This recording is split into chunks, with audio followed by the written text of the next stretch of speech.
湾东科技大学的无人机修复系，因为近年来伫课程当中推动无人无人机的课程加相关研究，加上产业应用愈来愈多元。如果会当就近伫学校科教，卖增加学生就业的竞争力。所以，该校向民航局申请，通过无人无人机的课程，希望持续来发展应用。那根据我了解，目前是我们台南市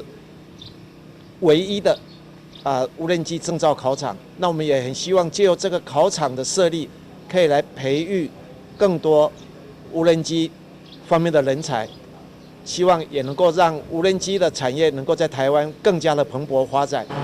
启用东港马上举行第一摆数科的科教，并且邀请台市优质农业推广协会来了解无人无人机的多用途，对着未来发展有真大帮助。导入无人机之后，对于农业的一个运用，可以节省我们对从农的这种劳力活的这种观念的改观。那像陈主委所讲的，要改变农业的样态，让农业成了一个梦想的应许之地，让农业成了一个很好的一个职业的选择。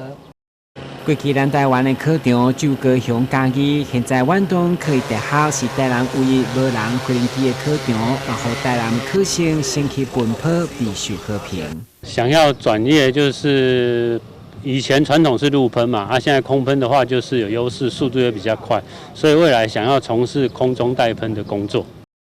三关下共同推动无人无人机的多元应用，其中培育农业喷药的技术人才。该校已经有12位同学完成训练，期待通过学科加数科考试以后，会当马上就业，提升竞争力。台南新闻，阮是蔡依文。